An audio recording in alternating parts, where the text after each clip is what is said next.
Welcome to the freest land on earth. We are, as you have just pledged, one nation, under God, indivisible, with liberty and justice for all. Our commitment to self-determination, freedom, and peace is the very soul of America. Our people include every race, creed, and ethnic background. Yet we're bound by shared values and a love of freedom. Somewhere in the history of every American family is a person, like you, who became an American not by birth, but by choice. The original colonists came here driven by a hunger for freedom and have been followed in every generation by immigrants possessed of the same hunger and the courage that it takes to tear up roots and start again in a new land.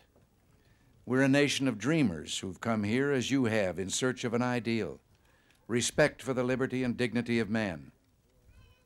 When I was still a very young boy growing up in the rural heart of this continent, great-grandson of an Irish immigrant, another president, Woodrow Wilson, welcomed new Americans as I do today.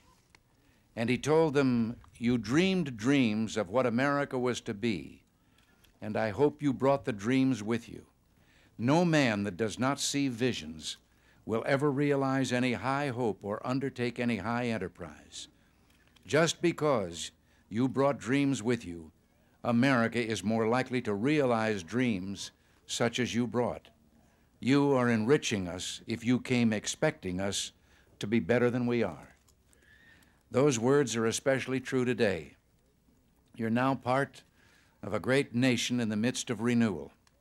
We're eager to add your strength and your spirit and your dreams to our own.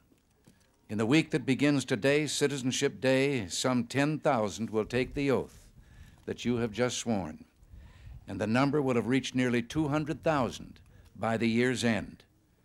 Together, you will infuse our people with renewed appreciation for liberty and pride in being an American. Give to us all your energy, your drive, and your determination. We'll share with you this precious freedom that we keep in trust for all mankind. You know, it's long been my belief that America is a chosen land, placed by some divine providence here between the two oceans, to be sought out and found only by those with a special yearning for freedom. This nation is a refuge for all those people on earth who long to breathe free.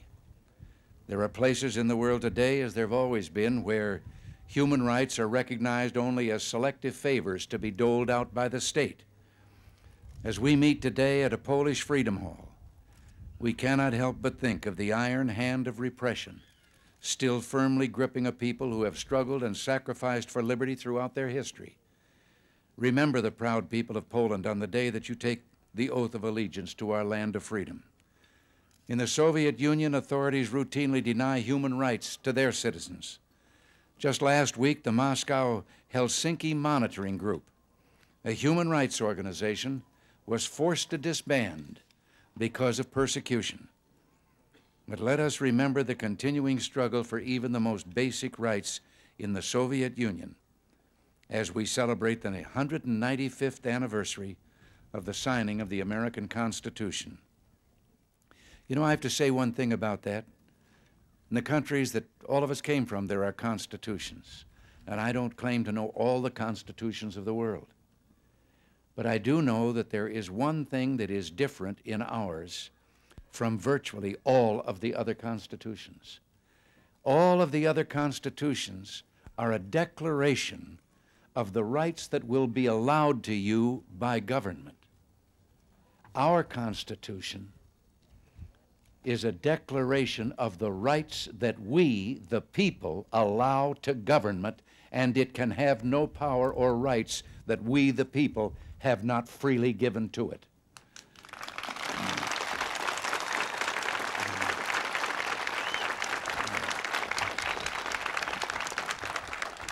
During the last 2 centuries, some 50 million people from every corner of the globe have flocked to our shores.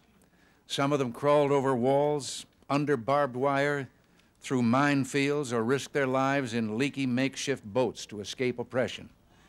As we go about our daily lives, let us remember the price that so many are willing to pay for freedom. We who enjoy liberty should understand that, as Thomas Paine wrote, those who expect to reap the blessings of freedom must undergo the fatigue of supporting it. It's our duty to work together for a strong America, morally strong, economically strong, and strong enough militarily that we might preserve this precious heritage. The governor of this state, Thomas Paine, said during his inauguration that for America to prosper, we must draw upon the diversity of our people and tap the strength inherent in that diversity. I believe with him that the key to our national renewal lies in the character of our diverse citizenry. As you begin lives as Americans, remember that freedom rests and always will on the individual, on individual talent, on individual integrity, and individual effort. We need all that you can give us. If only we believe in ourselves and live up to our individual potential, then together there isn't anything that we can't achieve. On behalf of all your countrymen, I welcome you and urge you to cherish the rights and privileges you now share. And if for a second you were thinking back to the land of your birth, when I said countrymen, I mean your American countrymen. I also call on the rest of America to renew with you today this compact of freedom, this duty and blessing that is our American citizenship. And now, I think the band is prepared for this. I hope so, that I don't take them by surprise. I think it'd be wonderful if we all sing God Bless America.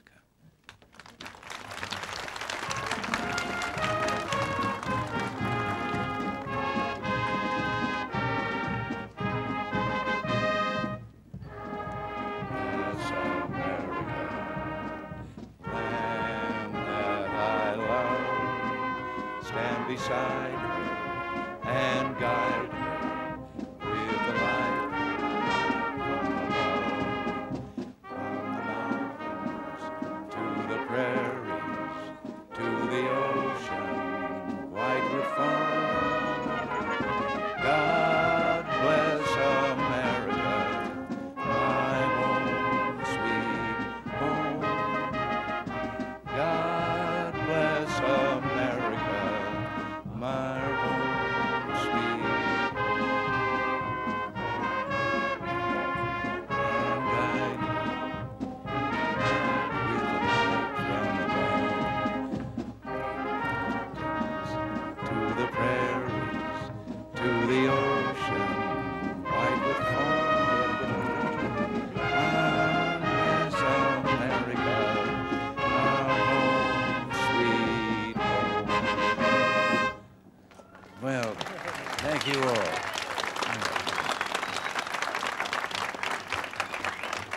Just one last line. I have said it before. That same Tom Paine that I quoted, 200 years ago, one of our founding fathers said, and it's still true today, we have it within our power to begin the world over again. Thank you. God bless you. Just beautiful.